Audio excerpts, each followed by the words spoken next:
Hello and welcome to the Collegium, our monthly magazine program in three parts: cinema, state of affairs, and our arts calendar. For our Cinema 1 portion of the program, from the Berlin-Liste 2016, the Fair for Contemporary Art here in Berlin, we bring you Yes We Can and Yes We Better, a film production in association with the Medienwerkstatt here in Berlin.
Hello and welcome to our State of Affairs portion of the program, where we're very pleased this evening to have with us Mrs. Barbara Stewart, who is from the John F. Kennedy High School Library, I believe the director of the department, but we'll get more information on that in a moment, and Mrs. Susan Hepner, who is from the John F. Kennedy High School English department. Ladies, welcome to the Collegium. Thank you. Let's start here and ask, could we give the audience a little information about your background? How did you come into this profession? Well, I've always loved people and I've always loved books. And so when I graduated in 1968 with a degree in English, everybody said, what are you going to do with a degree in English? And I said, well, I'm either going to become a librarian or I'm going to become an English teacher. And I couldn't decide. So I worked for a year in the Chicago Public Library. And after a year of that, decided that that was too many books and not enough people. So then I went on to get a master's degree and became an English teacher. But I still keep very close ties with the library, as Mrs. Stewart will attest, because I'm always in there whenever I have free time. Please, could you tell us a little bit about your background? Well, you came to be a librarian. Well, I was a German teacher for 9 years in Michigan, and I never wanted to be a librarian. And then I moved from Michigan to Indiana and couldn't find a job with a master's in German. And so they told me, you should be a librarian. You should retrain. And I went home and cried. I have to tell it this way because I, of course, love my job and love being a librarian in the end. And I think for young people, it's good to know that a lot of times you don't plan on where you're going. You get there through a different way. And actually, I got pregnant after 14 years, and that ended any idea of teaching, and so I studied and became a librarian, and then came to Germany because of the German.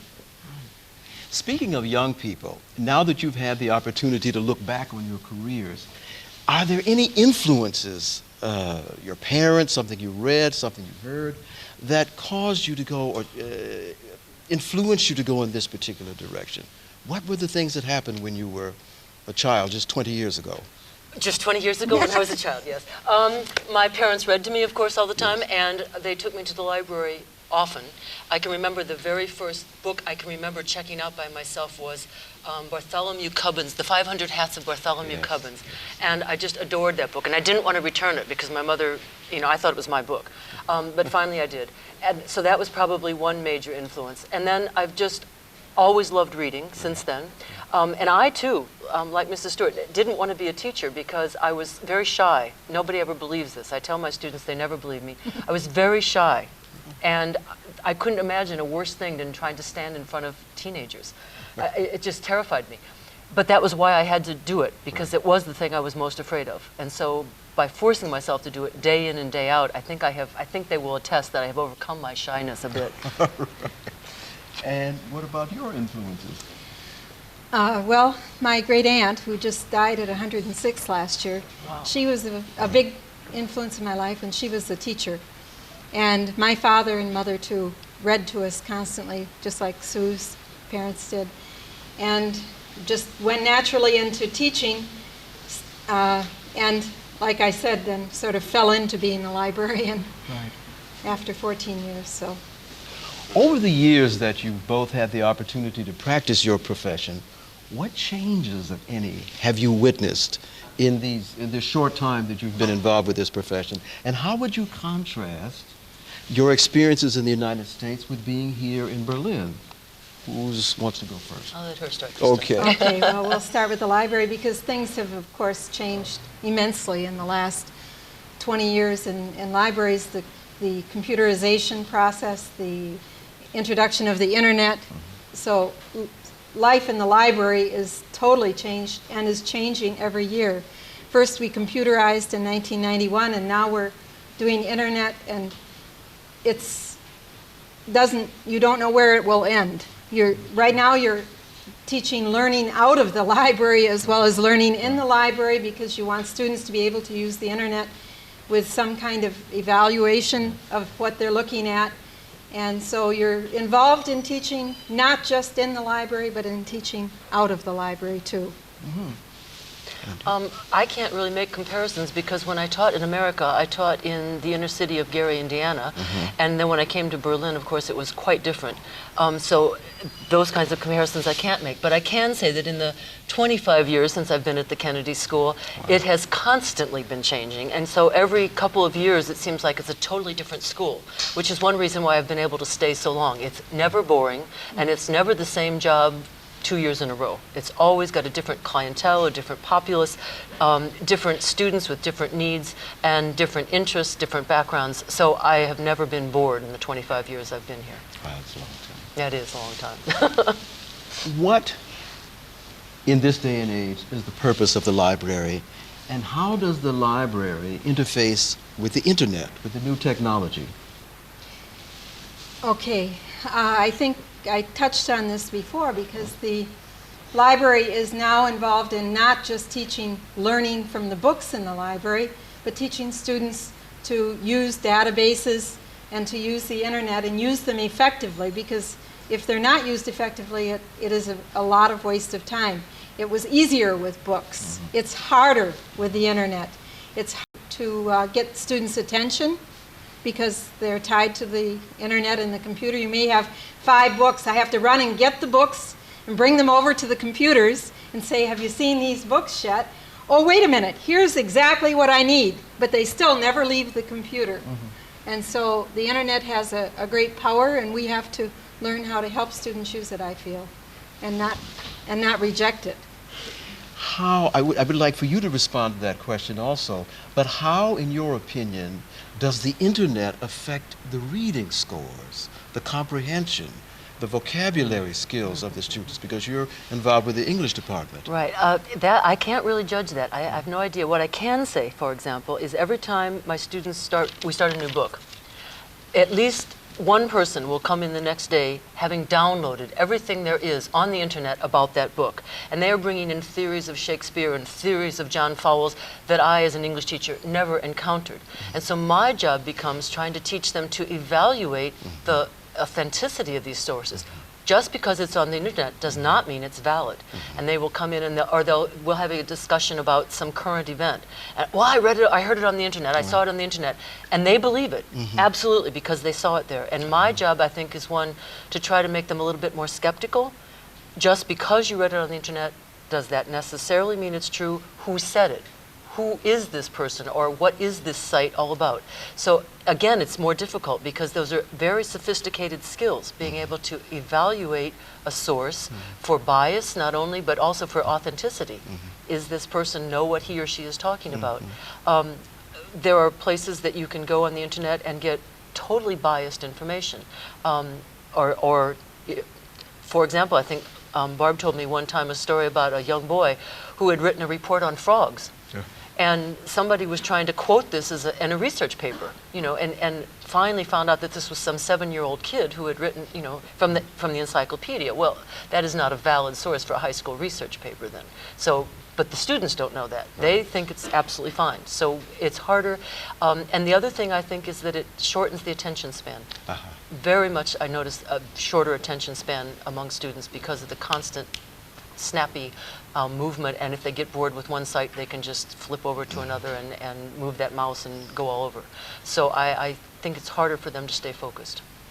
In this day when we're encouraged to find more resources, financial resources for the educational programs with the internet, how do we justify to the persons that control these resources the yielding of these monies to develop the library or the English department? How does one respond to that?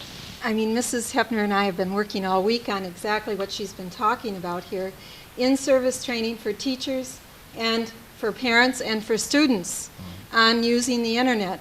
And what we've got that I would like to mention here that is going to be for us a step forward in terms of just using the internet is that parents and students and teachers will now be able to dial up on full text data information articles on many, many subjects and do that at home. And that's what I mean about learning not going on just in the library. We're going to be involved in teaching parents and parents and students and teachers also to use the internet at home and to, as she says, evaluate. We're working on a program for in-service training right now.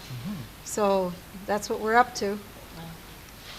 Where are we going for the future, for the library and for the teaching of English?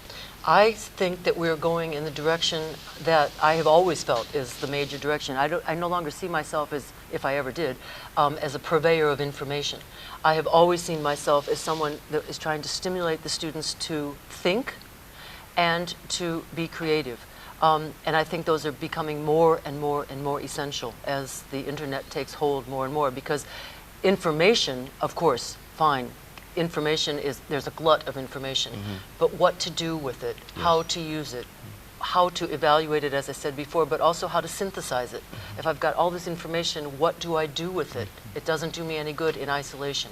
And so I'm trying always to get the students to look behind things, look for connections between things, use things in a creative, original way, using their own brains and using that.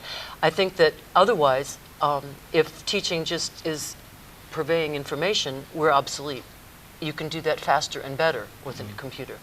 But I don't think computers necessarily teach you how to think or be creative or to interact with other people. Chat rooms, as I understand it, you can take on a completely new persona. You can use any name, any personality you want, and you're no longer you. And I think that that's very important. One of our main goals as teachers, I think, is to help students find out who they are and how they fit into their society and into their world. And I'm not sure the internet really helps us with that. If anything, maybe hinders us. I'd like for you to respond to that too, but last question. Young people have access to the internet, they have access to MTV, the musical influences. The language that is utilized in these sources are not the language that, say, we as parents might necessarily approve of, although our children might think that we're a bit square. So Just a bit. how do you respond to that? How do you split that divide? How do you handle that? I'll give this to Sue as the English teacher. If you mean the objectionable language, I've done it a number of ways. First of all, the first thing I do is talk about it. Okay. Why is it objectionable? What does it mean? And as I always do with language, I try to talk about when is it appropriate and when not. If you're furious, some of those words might be the only words that really convey what you mean. However, if you're having a casual conversation about poinsettias, I don't think we need to intersperse that kind of language into it. So we talk about the appropriate use of language. We talk about different levels. To whom are you talking, and does that make a difference? If you're talking with your friends, that might be totally appropriate. Don't go and talk to your grandma that way. That's not going to work too well. And I've always done that. When I taught long before there were computers, I think that this is, again, important because, again, students, because as you say, see it, hear it all the time, they don't always know just when to use it or when not to, more importantly. And it's amazing. I watch them sometimes in the hall talking to each other. They see me coming, and immediately the level of language changes. They somehow do it instinctively. I hope that's a good sign. I'm sure it is. Barbara, the last word to you, please. Okay.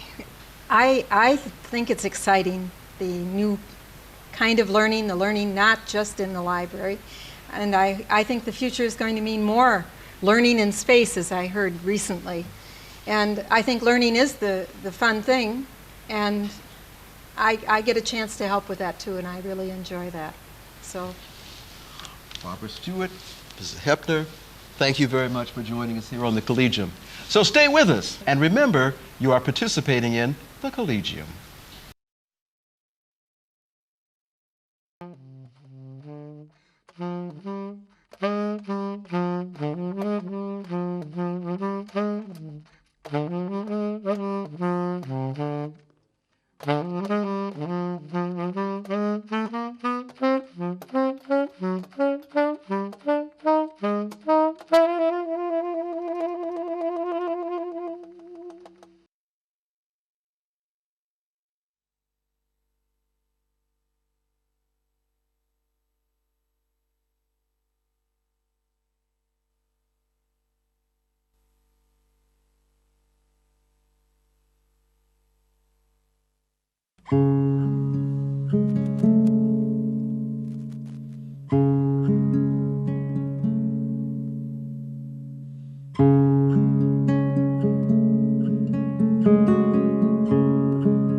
This jazz and modern movement dance project is, once more in the philosophy of Fountainhead, showing new ways of interdisciplinary work between the arts.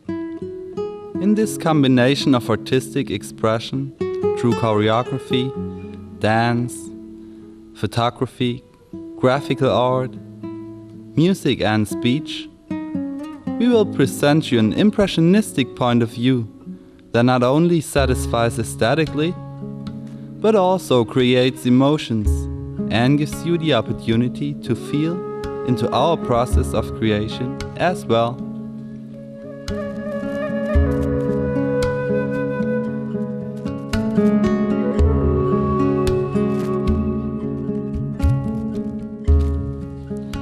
Dieses Jazz- und Modern-Tanzprojekt zeigt, wie immer in der Fountainhead-Philosophie, neue Wege der interdisziplinären Zusammenarbeit verschiedener Künste. Mit dieser Kombination künstlerischen Ausdrucks durch Choreografie, Tanz, Fotografie, Zeichnen, Musik und Rede werden wir Ihnen ein impressionistisches Bild liefern, das nicht nur auf ästhetischer Ebene befriedigt, sondern auch Emotionen auslöst und Ihnen die Möglichkeit gibt, unseren kreativen Entstehungsprozess nachzuempfinden.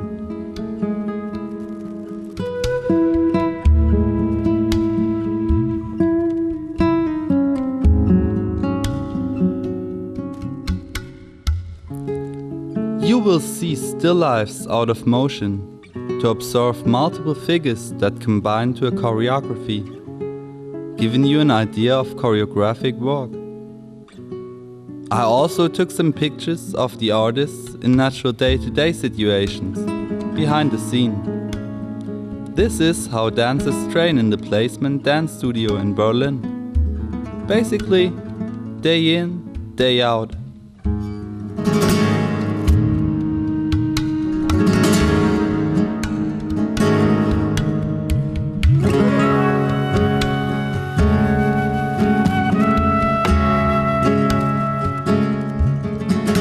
Sie werden Stillleben aus Bewegungen sehen, um die vielfältigen Figuren zu beobachten, die sich zu einer Choreografie zusammensetzen. Das ist choreografische Arbeit. Ich habe auch einige Bilder von den Künstlern in natürlichen Alltagssituationen gemacht. So trainieren die Tänzer im Placement Tanzstudio in Berlin. Tag ein, Tag aus.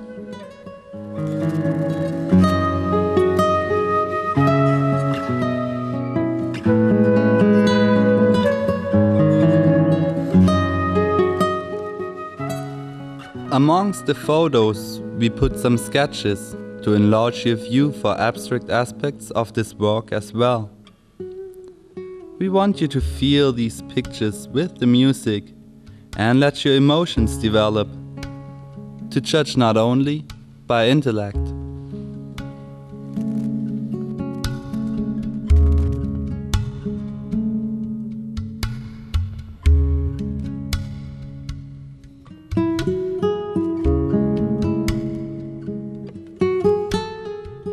Sind auch einige Skizzen, um Ihre Sicht für die abstrakten Aspekte dieser Arbeit zu öffnen. Spüren Sie diese Bilder mit der Musik und lassen Sie Ihren Emotionen Raum, um nicht nur mit dem Intellekt zu urteilen.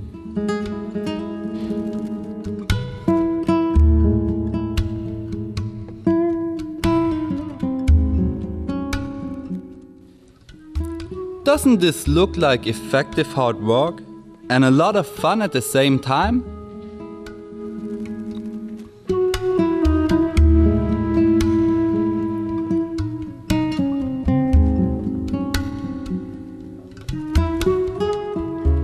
Sieht das nicht nach harter, effektiver Arbeit und gleichzeitig nach viel Spaß aus?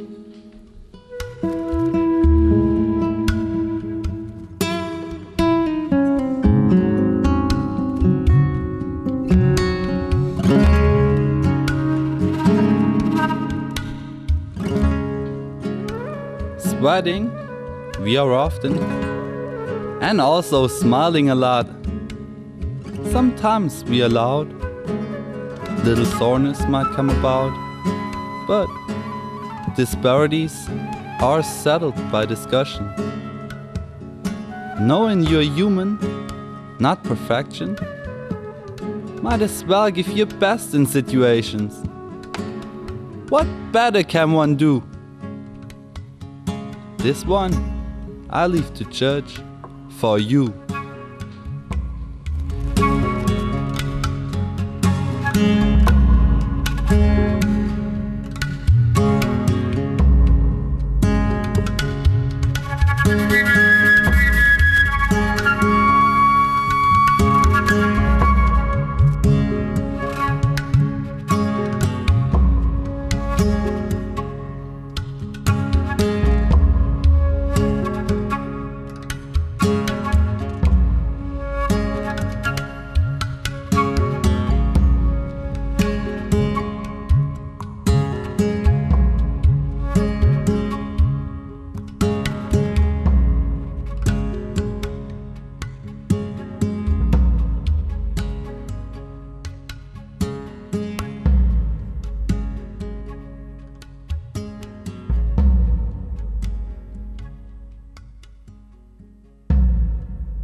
Been so many places in my life and time. I've sung a lot of songs, I've made some bad rhyme. I've acted out my life in stages with 10,000 people watching. But we're alone now, and I'm singing this song for you. I know your image of me is what I hope to be.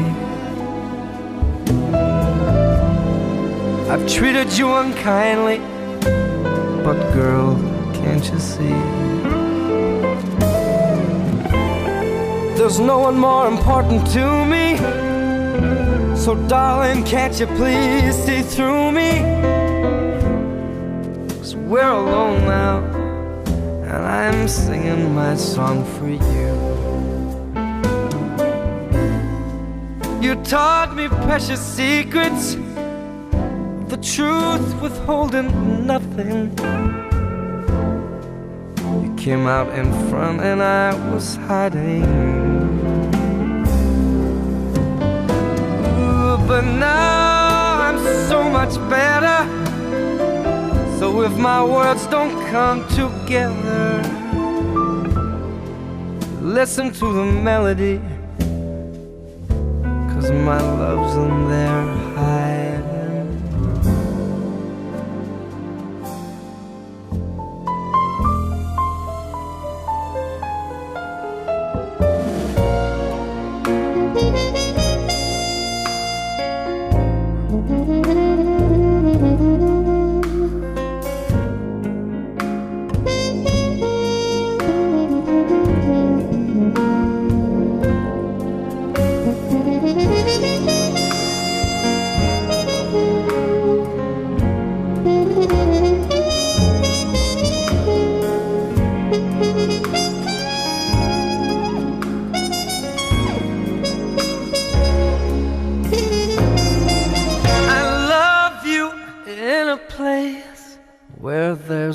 Space or time. I love you for my life, 'cause you're a friend of mine. Oh, and when my life is over, remember when we were together. We were old alone, and I was singing my song for you. And when my life is over, remember when we were together.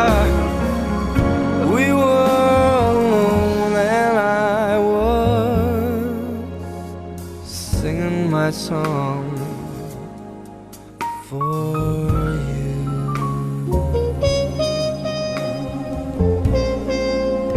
Whoa, for you.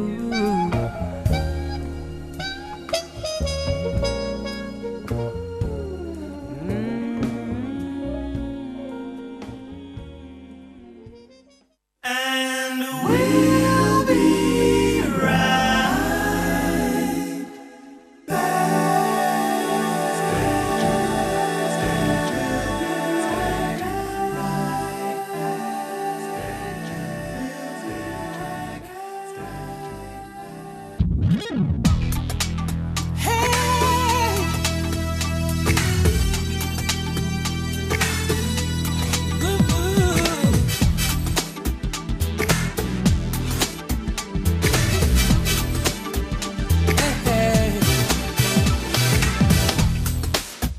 Sometimes I feel so all alone,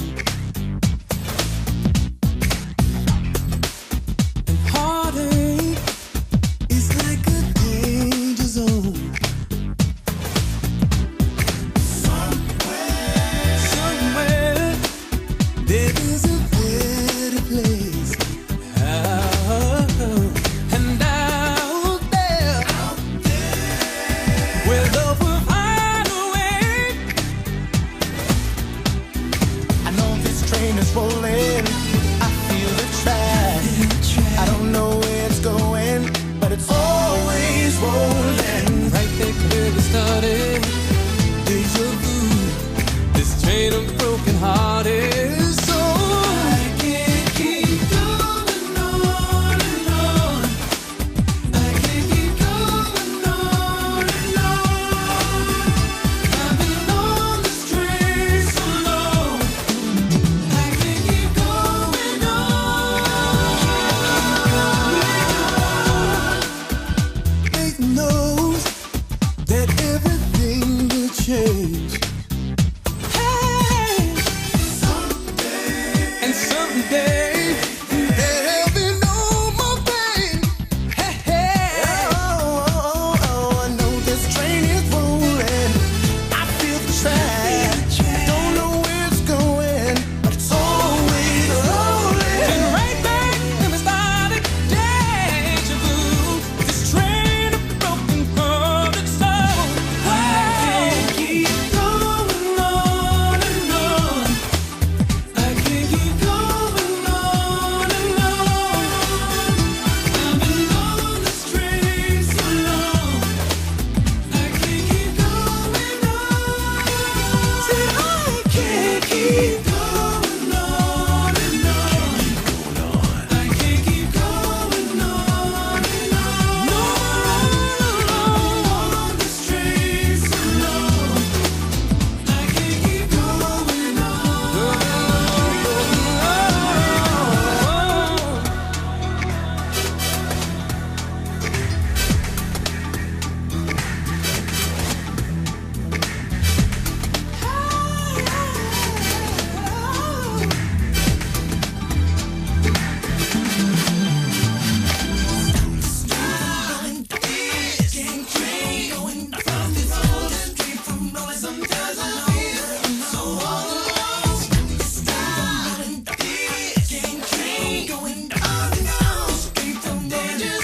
Can't keep going.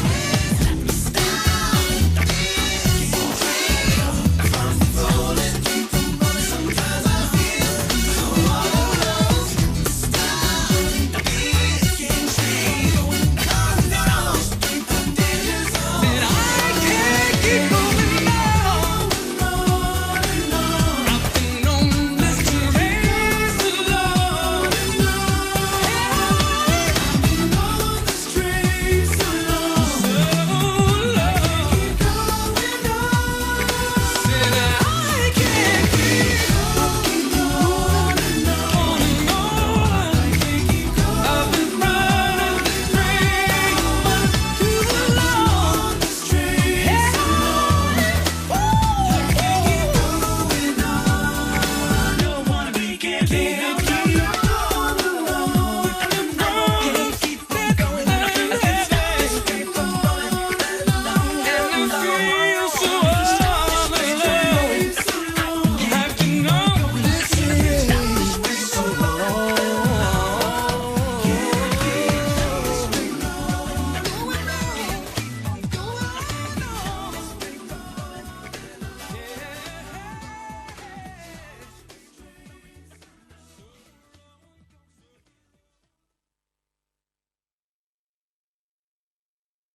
Tell me quando, quando, quando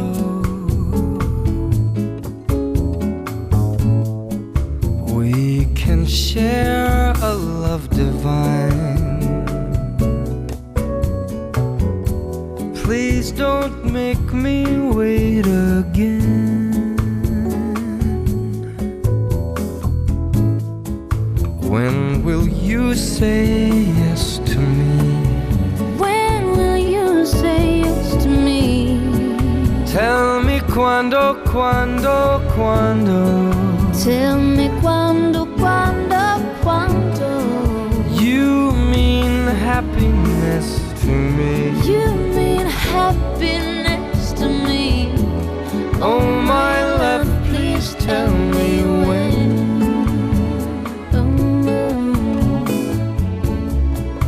Every moment's a day. Every moment's a day.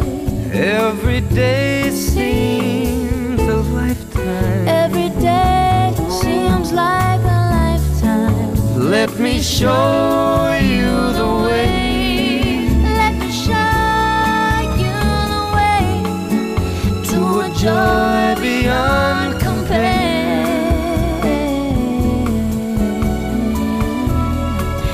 I can't wait a moment more.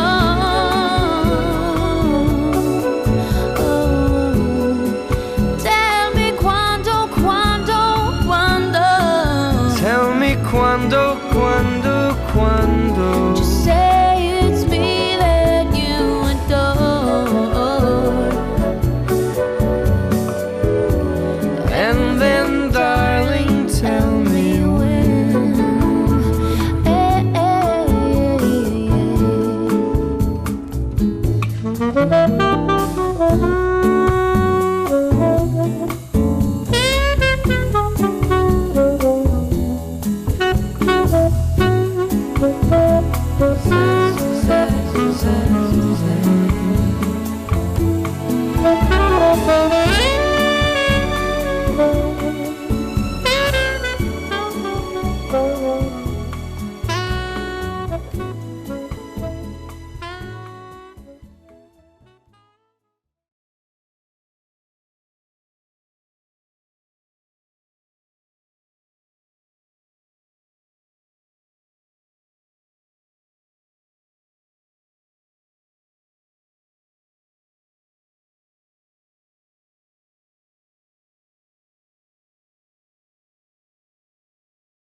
Ernestine Anderson, A Lovely Way to Spend an Evening. Ich würde gerne im Rahmen von Jazzradio dem Berliner Fountainhead Tanztheater und seinem Direktor Professor Donald Muldrow Griffith gratulieren.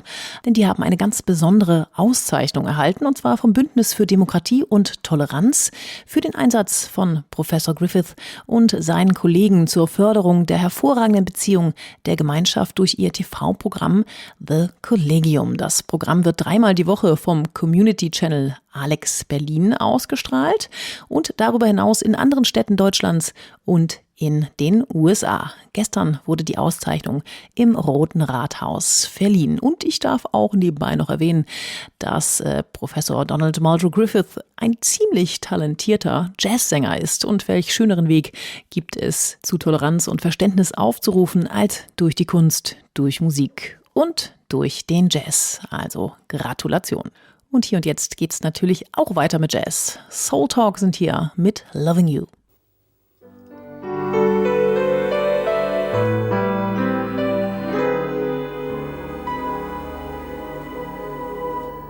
On a clear day, rise and look around you, and you'll see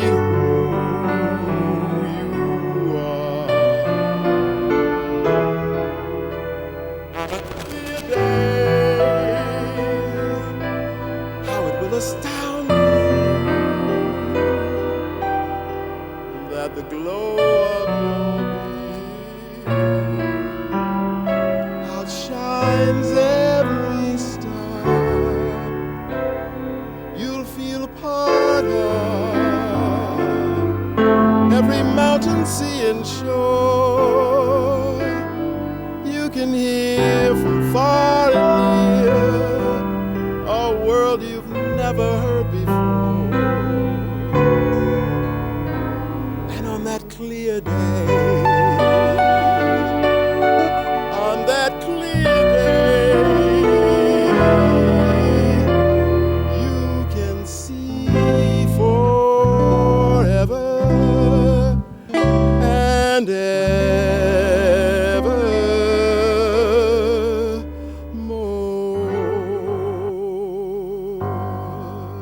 thinking the other day, sort of reminiscing, if you will,